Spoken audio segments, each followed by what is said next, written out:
Don't make people scroll. That's, I think, the cardinal rule, especially if, let's say, your call to action, your CTA is buried at the bottom of a long email and someone has to scroll to get to it. Odds are they'll never get to it. People's attention drops off as they read the further down a page they get.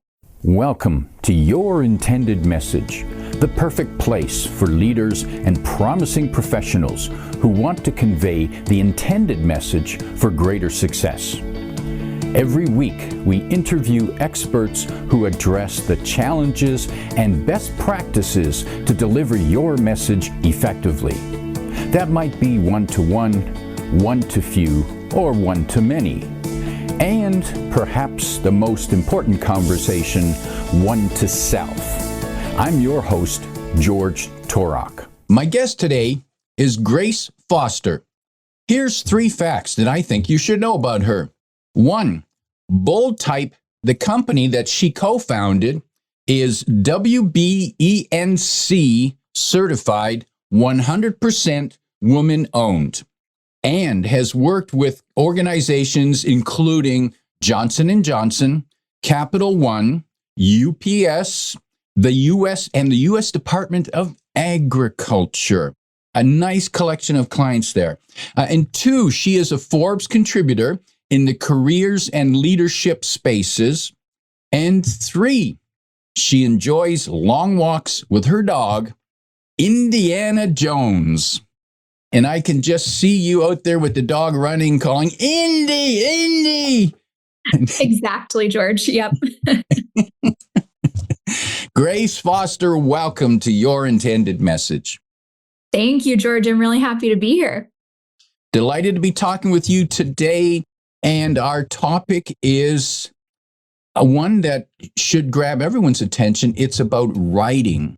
And in particular, it's not writing just to get your capital A's and letters correct. No, it's getting the right words in the right sequence so that you get the right message across and things happen as expected, not unexpectedly, because as we know, it's real easy to mess up a written message, especially when we send it through email. And what have you noticed are some of the mistakes that show up in emails? Oh, George, where do I start? Well, I'll first say that I have a lot of sympathy for people writing emails because we're all expected to do it. We write emails all day, every day. They are the cornerstone of workplace communication. And yet no one actually has been taught how to write good emails. What happens is we just get into the workplace and we start observing how other people do it and we start emulating them. Well, what happens if everyone who's already there is already writing terrible emails? You never sort of had a chance, right? So I just want to say there are a lot of people out there who are very smart and actually very good writers, but who still write terrible emails. And mostly it's because they've never been taught to do better. Things that I notice are, of course, terrible subject lines. Mostly people actually include subject lines these days. Thankfully, gone are the days of kind of empty subject lines because our spam filters, latch onto those completely. But a lot of times folks are just way too vague in their subject lines. And I think one of the reasons for that is people forget one of the primary purposes of sending an email versus something else, picking up the phone and calling, for example, is that you have a record. Your inbox is an archive. You can search your inbox looking for a particular conversation or message from someone. Well, when you have a very vague subject line, it gets much more difficult to search for a particular email or particular conversation that you've had previously. So it's not just that they're vague, which is a problem the first time you receive them, that it becomes a problem also if you want to find that email again later. So that is certainly a common problem that I see. They're also too long. Emails are too long. They are too wordy. They're either too formal or not formal enough, right? The level of formality often doesn't fit the audience and the purpose of a particular message. And something that we may talk about is that the frustration that I hear over and over from managers who engage bold type to do email training is, why don't my employees just know how to do it right? It's a judgment call. It's a judgment issue. Why don't they just understand? Why don't they just get that that email they sent wasn't right? But that's a difficult thing to learn. It takes time. Good writing is a valuable skill. And I believe that because it is a skill, it has to be learned. So people just don't naturally do it right. So it's not that people are wrong because they don't know how to write, but if they haven't learned and they don't understand, they're going to make the mistakes. And you talked about formal versus informal, but I also wonder about the emotional effect of when writing, and where should one's emotions be when one writes? Well, that's a great question. I think what you're saying, George, is, should you say send off an email if you are having strong emotions about something? And the answer is probably not. Or maybe you should draft that email, get your feelings out. It can be a little bit of catharsis for you, but then you should let it sit as a draft. You should take some time away. You should come back to it, look at it when you're clear-headed, and then edit it and hit send, or maybe even start over. You could also ask a colleague or a friend to look at it if you know that you were sort of in a heightened emotional state when you wrote that email. Yeah, you absolutely should not write the email and send it in that moment. And one of the reasons for that is that people tend to read our emails in a harsher tone than we intended them. So even if you are, let's say you're emotional, you're mad that someone has done something, you draft an email and you think that you've really worked hard to kind of modulate your tone, you think that you're coming across very reasonable, your audience will probably read it in a harsher tone than you intended. That's because of the negativity bias that our brains naturally have. So super important not to send emails when you're feeling very emotional. If I'm writing an email and there's a controversy, there's conflict here, how can I check my email to make sure that there are none of those trigger words that will trigger you to go, what? I can't believe he said that to me. Yeah, great question. So I think a few things you can do. One, get to know your own patterns. Most of us have received feedback on emails over the years. Take note of those things. If you get feedback once, write it down somewhere so that now you know and you can avoid it the next time. But also show it to someone. Again, show it to a colleague. What do you think when I show you this email? Does it seem impassioned to you, or does it seem angry? How does it come across? Ask someone to help you kind of check your tone. Then the other thing is there are a lot of great tools out there to help you do this now. So Grammarly actually has an amazing tone detector function.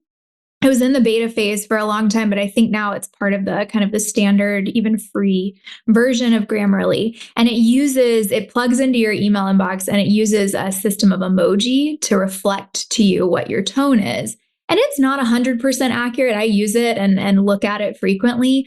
Sometimes it'll choose sort of strange adjectives to describe your tone. And you think, yeah, no one is ever thinking, this email sounds pensive or something. Like that's just not, usually what we're thinking when we read emails.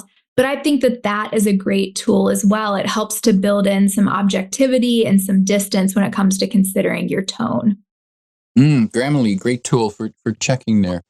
And the tone, you bring up tone.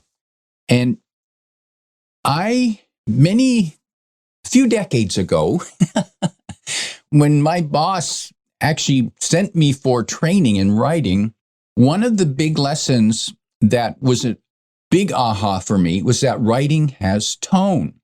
And I went back to memos and emails and reports that I wrote, and I went, oh, no wonder people were pissed off at me. I didn't say all that. I thought I was just being, assertive. Yep. Well, the thing is, George, in person, if you think about it, when we're communicating verbally, we have all these other signals that help to convey tone. We have our facial expressions and our body language. You can tell I'm a hand talker. We have all of these things that help to convey our intended message, right? What is our intended tone here? And the other thing is when you're having a verbal conversation, you can gauge how it's landing with your audience. You can perceive if it's going over well, if they seem surprised or put or offended or angry or happy or excited. You can tell. And so then you can adjust your own message accordingly. In writing, that doesn't happen. We always say that your writing speaks for you when you're not in the room. So you have to work harder to make sure that your message is being received the way you intended it, because you aren't there to walk it back or to course correct. So I think that communicating in writing is higher stakes, and it's easier to make a mistake.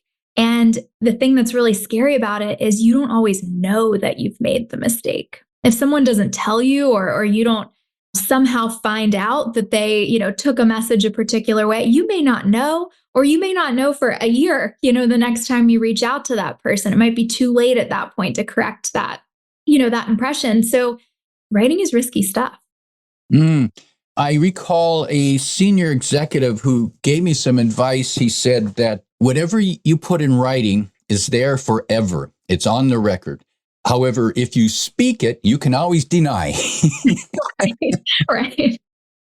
Exactly. Yes. And this is something that, has come up in recent years, even in popular culture and politics. You should email like your messages might end up on the front page of the New York Times because it's happened. They could. And I'm thinking of another email exchange I had with a supplier to me, and I was unhappy with the service. And they respond, well, what are you not satisfied with? So I wrote back and I said, well, not happy with the attention I'm getting from the rep. I'm not happy with the lack of results on this project. And the person, the president of the company, wrote me back and said, oh, that's hard to believe.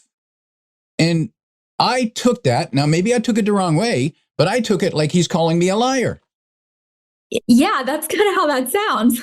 Yeah, I wouldn't have taken it well either, George. And he probably thought it was conversational. Mm-hmm. What would have been a better response on his part?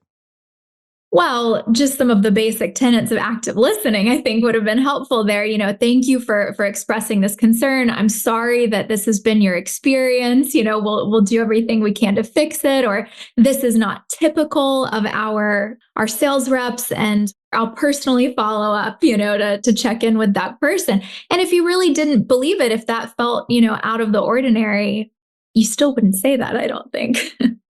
Not if you want to keep me as a That's customer. Right. Which I'm not a customer anymore. So when we're writing to someone who we know already, it's part of the team, we have a face-to-face contact, we have an emotional connection outside of the email, so we can approach the email, we can be more informal, I suppose, and our mistakes more likely to be overlooked if we have a relationship with them. Absolutely. Yes. If you communicate frequently with someone, if you communicate both verbally and in writing, if you have, had a relationship with a person over time, all of those things help to take pressure off of your writing, for sure. People are more likely to overlook mistakes. They're less likely to, sort of read your email in a harsher tone than you intended, for example. So yeah, I think you're spot on. That which means that a new contact, say a cold email, maybe a new supplier, or perhaps someone just prospecting, their messages come under a lot more scrutiny, I imagine. Absolutely. And imagine, if you receive a cold email from someone, you're probably already a little bit, let's say, skeptical, who is this person? I don't recognize their name. Maybe you're already a little bit on your guard. You think they're trying to sell you something. You think so already you're sort of have your defenses up a little bit. So then imagine someone gets your name wrong, or someone has, 4 typos, or that email is 8 paragraphs long, right? Immediately those things sort of destroy any credibility that someone had left with you. They already didn't have that much because you don't know this person. So I agree totally. How long should an email be? Well, don't make people scroll. That's, I think, the cardinal rule, especially if let's say your call to action, your CTA is buried at the bottom of a long email and someone has to scroll to get to it. Odds are they'll never get to it. We know from eye tracking studies and research on concepts like interaction cost that people's attention drops off as they read the further down a page they get. So that's my rule of thumb is try to fit your entire email into one frame. And it should be one frame on a phone, on a mobile device, because I think my numbers won't be right, but I think about 50% of emails are opened on cell phones, on mobile devices. So you should assume that your emails will be open on mobile devices. And the reason that's important is that people have to scroll faster, quicker on a phone than they do on a computer. So you'd rather err on the side of safety. Where should the call to action be? Right at the top. Mm. Yeah, right at the top. And this is a mistake that I see people make all the time as well. They'll lead out with elaborate pleasantries, not just I hope you're well, something short, but like, hi, I hope that your kids haven't gotten the flu that's going around and that business is good. And wow, it's been a year since we were last in touch. That stuff, it does serve a purpose. It's good to acknowledge your reader's humanity and build rapport with them. But if you are putting all of that at the top of your email, then you're burying the lead, right? And because people read email in such a hurry and they're inundated with email, they may never get to the actual call to action. So what we recommend is either keeping your pleasantry very, very short and then going right into your call to action, or skip the pleasantry initially. Go ahead and lead with your call to action, but then end with a pleasantry so that it doesn't seem as if you're being rude or abrupt. You're still being friendly, you're still being polite, but you're not sort of burying that CTA at the bottom. When I receive a message about someone either asking to be on my podcast, for example, what annoys me is when they only talk about themselves. Yes. The word I just jumps off the screen at me. I don't give a crap. Or not yet, at least, right? Yeah, not yet. Yeah, exactly. And so what do you suggest they do instead? Oh, that's a great question. Well, I think especially if someone's reaching out to you to ask for something, can I be on your podcast, for example? I think reflecting to the recipient that you've done a little bit of your research is always a great thing to lead with. I found your podcast episode on X, Y, and Z. It was really interesting to me. I learned about such and such from you and your guest. Would you ever consider having me on the podcast to speak about X, Y, and Z? I think sort of you've probably heard before, and this isn't writing specific advice, but try to be interested more than you try to be interesting.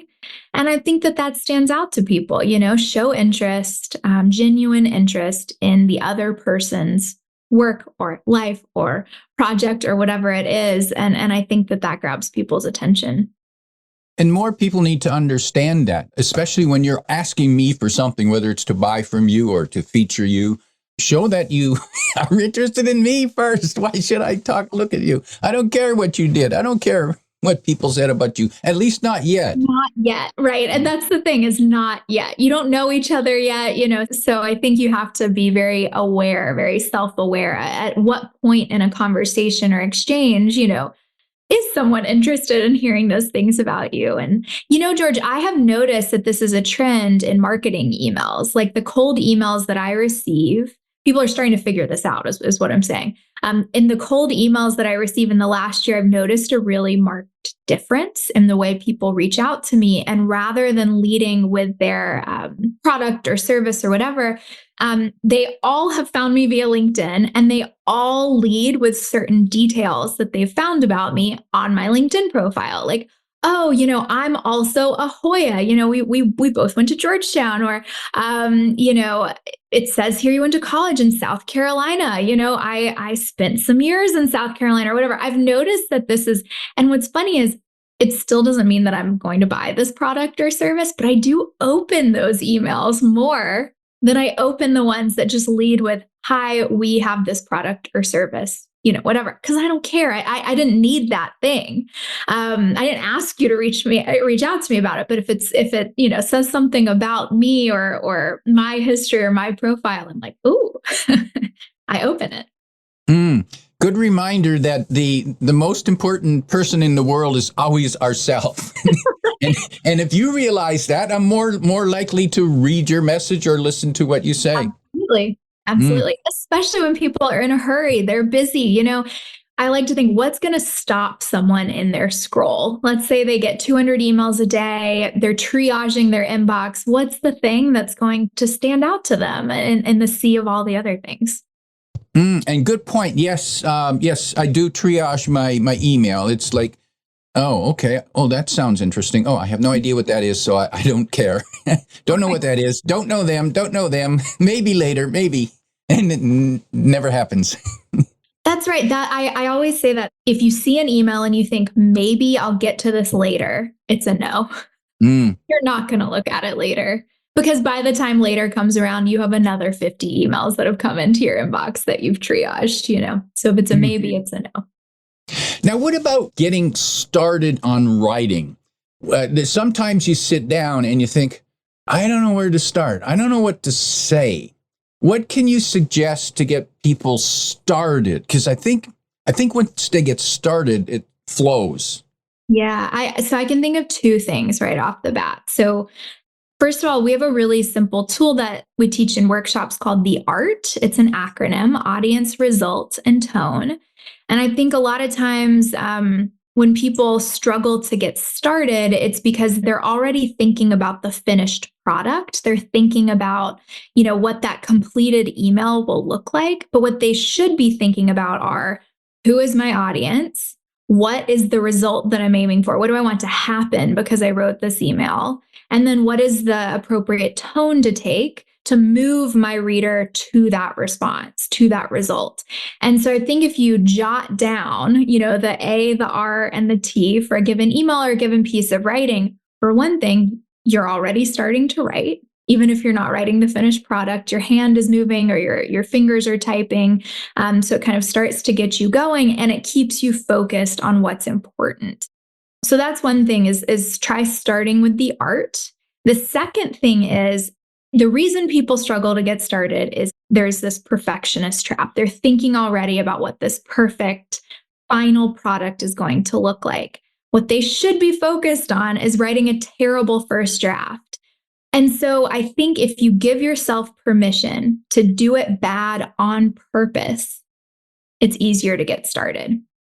So challenge yourself to write a bad first draft on purpose. Try to make it bad, and it will help you write it faster because you're less concerned with starting in the perfect place. You won't be as tempted to edit while you write, which slows you way down because you're not worried about word choice yet or polish or anything like that. You're just focused almost on brainstorming, on getting sort of the content down. And I think it's a much easier thing to then edit into a perfect email than try to write a perfect email from the get-go.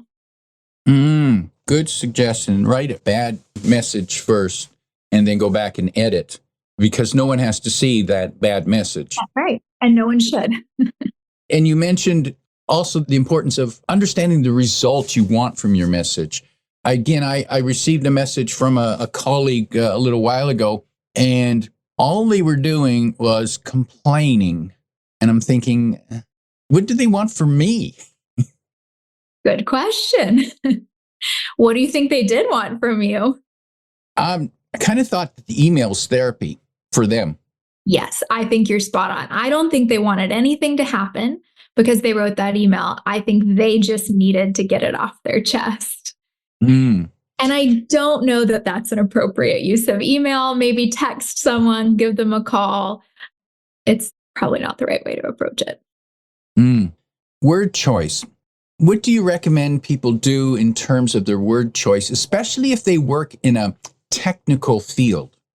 Oh, yes. So I think if you work in a technical field, it can be very, very easy to rely too heavily on jargon, on technical terms, on overly complex language. And I think remembering, again, what the result is that you're aiming for, and of course, your audience will help you a lot when it comes to choosing the right types of words. If you are giving someone instructions, for example, and you want them to follow one or two simple steps. You almost never need to use really complex language to do that. But I would say that if you're working in a technical field and you must use difficult language, technical language, there are a couple of things you should absolutely do to balance that out. And one of them is to write short sentences. If you must use complex language, break up long sentences into shorter ones because that helps to enhance reading comprehension. So think of it like a balance. If you have to use hard words, use short sentences. And the other thing you can do is if you must use complex language, then you can provide plain language translations of those things. So you can use magic words like in other words or what that means is, and then you can give it in layman's terms in really simple language. That way you have the best of both worlds. You're not sacrificing your technical terms, your insider language, but you're also making sure that your audience can understand what you've written. What that means is, that's a handy little phrase to have. It's a magic phrase. And I'm still thinking about the results desired. And it occurred to me that one of the techniques to do is to actually envision the reader reading your message and doing what you want them to do, and then write your message that way so that it's clear, as opposed to just sending a complaint or being vague or hoping they'll figure it out. That's right. Hope is not a strategy, is it? Yes, I think that's spot on. We teach that in workshops. Envision your reader reading your email or whatever it is that you've written. What do you literally want them to do the second they've finished or as they're scrolling through it? Is there a link that you want them to click? Do you want them to hit reply and respond in a particular way? Do you want them to forward it to someone else? Do you want them to open an attachment? Literally envision what it is that you want them to do and then make it as easy as possible for them to do that thing. What are some negative words or negative phrases that we should avoid? That's a good question. Well, there are a lot of memes out there on social media with things like this, but certainly words like, or phrases like, as per my last message, are of course, sort of infamous for a reason. I think that email can already feel very passive aggressive as a medium. So any phrase that enhances passive aggression, I would steer clear from unless it's extremely intentional and there's a very good reason for it. So certainly some phrases like that I would stay away from. And then this isn't necessarily negative, but I would also be careful about hedging language in your emails because it can be very confusing. It can make it seem like you are being vague or you're not really clear what you are asking for. And it's not that language never has a strategic function. It often does, but people tend to overuse it. So I would be careful about that. And I'm thinking of hedging language. So instead of saying, I would appreciate if you would, because, well, okay, I don't care what you appreciate, so I guess I don't have to do it, right? Good point, right? Just ask someone directly, like, would you please do X, Y, Z? Thank you. And I think that gratitude can go, using the language of gratitude can go a long way. People often feel very afraid to be too direct in email in particular because they don't want to sound demanding. They don't want to seem abrasive. But I think clear is kind. Be clear, be direct. But then if you're worried about the way that's going to come across, use words like thank you for your time. I appreciate this. I know you're busy. That kind of stuff goes a long way. You can be clear and direct and ask what you need and also show gratitude, show appreciation, and kind of soften the impact of those requests. Humor, does that come across well in email? I think it all depends on your relationship with your audience. This goes back to what we were talking about earlier, George. If you are cold emailing someone, I would be very careful about humor because you don't have a relationship with that person. They may not know that you're trying to be funny, but if you know them, if you have a relationship with them, then everyone appreciates a little bit of humor. Just be really clear with yourself about your relationship with that person. And before we start to wrap up, I want to mention people that To find out more about you, about Bold Type and their services, the website is boldtype.us, and the link is in the description below. Also, you have a special offer for people today. What is that? We do. It's a very simple guide that we assembled. It's free, called the Clutter Bust Guide. And in that, we've assembled 10 different types of verbal clutter that you can cut from your sentences to sound more clear and more direct. And you can find that link below as well. Grace, as we prepare to wrap up, if you could sit down with a new team leader, just come on to the team, and if you could give them 1, 2, or 3 pieces of advice so they can clean up their writing when they're writing with their team, what would be that 1, 2, or 3 pieces of advice? They were part of the team, and now they're leading the team, and they have to move into this new role. What advice would you offer? So I think the first thing I would tell them is you should have a conversation with your team about what you expect around writing on your team. Even if you have folks who are working under you who are actually, they were very successful in a previous role, for example, they were good writers, at their last job. The expectations and the standards change industry to industry, team to team, level to level. So you shouldn't assume that everyone is on the same page. You also shouldn't assume that because they're not doing it the way you expect them to do it, that they're not capable of doing it better. Most of the problems I see where teams are communicating and they're just not on the same page, it's because they haven't had a conversation around what the expectations are around written communication. So that's what I would recommend for a team leader. Like, set up a call, set up a meeting, and let's actually screen share and let's look at some successful emails, successful writing samples. What does successful writing look like for this team? And then that way you also have a great jumping off point for any feedback that you need to give individual people on your team later. It won't come out of the blue. You'll all know that you're working toward a shared standard. And George, we have an email etiquette guide that helps team leaders do that. And so I'm happy to share that with you as well if you want to put that in the show notes. And it's free and people are welcome to use that. Good. It's in the link below. My guest today is Grace Foster, reminding you that just get started and write that bad email first, and you can always edit later. If you like what you heard, tell your friends and post your 5-star review on Apple Podcasts, because that helps more listeners find us. Come back every week for more practical insights to help you deliver your intended message. I'm your host, George Torok.